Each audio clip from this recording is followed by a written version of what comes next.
Okay, hello everybody, I'm Pax. I'm going to be giving a presentation on respecting gender identity. So, gender and sex. A lot of people use these words interchangeably, but they're really not the same thing. Some people think sex is just a matter of body parts, like genitalia or chromosomes, breasts or beards, but it's really not quite that simple, and gender isn't just a matter of masculinity versus femininity either. What really matters when respecting a person is their internal sense of gender identity, which is not necessarily the same as how they present themselves to the world, and that's gender expression. And I'll be speaking more on both of those issues. And neither of these are the same concept as sexual orientation, which strictly concerns who you are attracted to. So all three of these concepts are separate, and you can't assume one from any of the others. I'm going to be focusing just on gender identity and expression and addressing people respectfully in this presentation. I won't be discussing sexual orientation, but I believe the other presenters will have words to say about that topic. So, gender identity. Most people are cisgender. Cis is from the Latin, meaning on the same side of, as opposed to trans, which is on the other side of. It's not a slur, it's just a way to neutrally represent people who are not transgender without making being normal or implying that cisgender people are normal and transgender people are abnormal. It's just a neutral expression. All cisgender means is that if you were assigned or designated female at birth, you still identify as female or as a girl or a woman. And likewise, if you were assigned male at birth, you still identify as male or a man. We like to use assigned or designated at birth as opposed to female or male-bodied or anatomically or genetically female or male. It's just more respectful to not make assumptions about someone's body. So if you're transgender, it simply means that you don't identify with that designation that you were given at birth. Now, not all people who are not cisgender explicitly identify as transgender, which is important. There are people that identify outside of the gender binary entirely. Some of them refer to themselves as genderqueer, some refer to themselves as non-binary, and within these terms, they're kind of umbrella terms. There are 1,000 different ways to describe one's gender. Some genderqueer people describe themselves as transgender, some don't. Basically, it's just a matter of self-identification. Gender expression. This is largely based on the culture that you're in. It can include many things. It can include the clothes that you wear, haircuts, makeup, any number of things. Again, it's very culturally dependent, and you can't necessarily make any assumptions that someone who looks a certain way is a certain gender.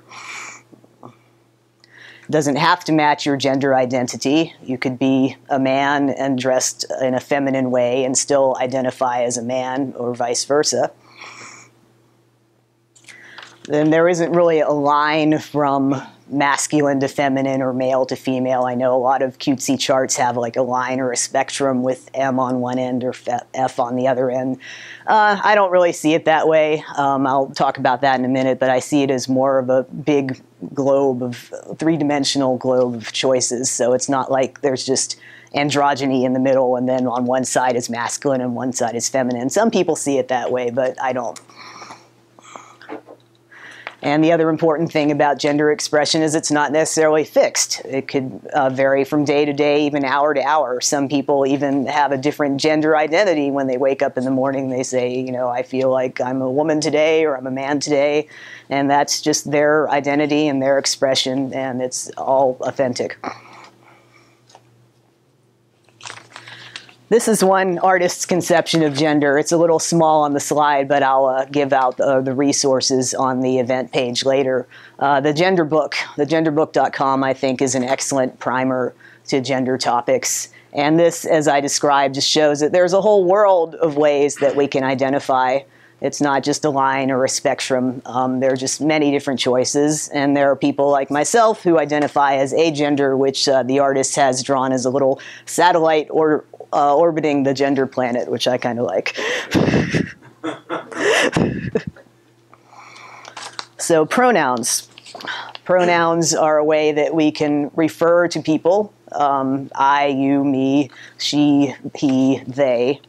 And basically, you would not normally call a fellow human being it unless they specifically request it. And there are some people who specifically request to be called it, but they're very rare. So I would say that we should not call our fellow animals, non-human animals, by it either. Now, these animals cannot tell us what their gender identity is, so unfortunately we have to make some assumptions based on their anatomy. It's imperfect, but I think that it's much better to call an animal she or he to respect that that animal is a person, just like humans are people, than to call that animal it. Likewise, with humans, we should respect humans by using their preferred pronouns, and not everybody is going to have he or she is a pronoun, and not everybody who appears to be male is going to prefer he, not everybody who appears to be female is going to prefer she. So it's a good idea to find that out, and you could ask respectfully, how do you wish to be addressed, or what pronoun would you prefer? That would probably be better than asking, are you a man or a woman, or are you male or female? As far as getting respect. And also, it's really not important that you know what a person's gender is. What's important is you know what is a respectful way to address that person. The way I see it, you don't really need to know what configuration of genitalia or body parts someone has unless you're a doctor or potential sex partner. So it's a good idea to practice these pronouns at all times, to remember them, especially if you have a transgender friend that you used to refer to by a different set of pronouns and now you have to change it. Realize that most of the time when you use third-person pronouns such as she or he or they, this person is not going to be around to hear it. But you should still practice it so you remember, and the same goes for non-human animals. They may not be able to understand our language, so you might think, well, why does it matter if I refer to an animal as it, because they're not going to understand that language. But it's just it's a reminder that this animal is a person and that we should respect them as an individual. So here are some animals. You might recognize Snow, our famous chicken.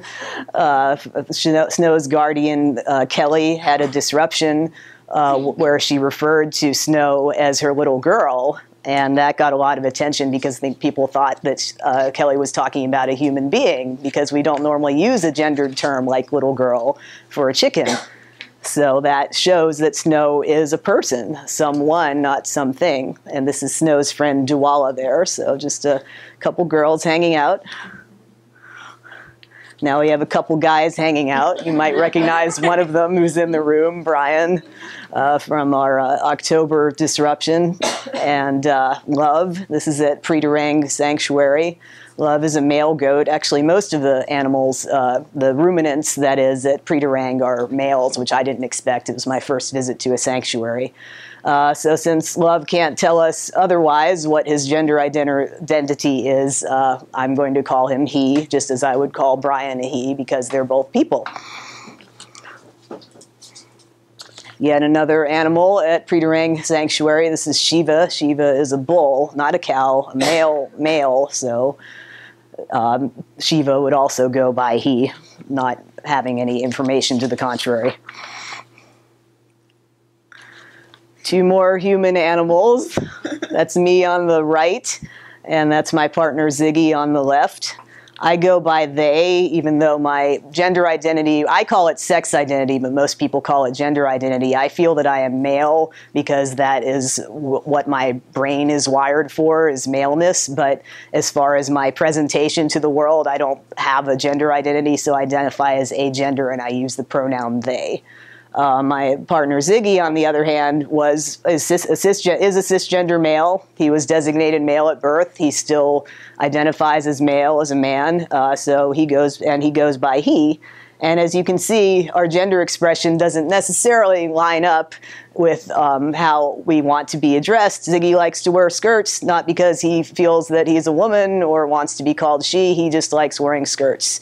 I have visible breasts because I don't wear a binder, because I don't like that tightness of clothing, but it doesn't mean that I am female or feminine or want to be referred to as she. I still prefer they. It's independent of my body parts or my clothing. So what if you have an animal that you don't know the gender of, such as this snail, which is one of my favorite animals? It's especially complicated with snails because land snails are actually mostly hermaphrodites, which means that they have both male and female sex organs, which, by the way, in humans is basically unknown and impossible, and you should never refer to a human being as a hermaphrodite. The proper term, if you have so-called non-standard sexual anatomy, is intersex. That's the respectful way to put it. So for an animal that I don't know the sex of, I would refer to them as they, because that's how I would refer to a human whose gender I didn't know, but other people would prefer she or he.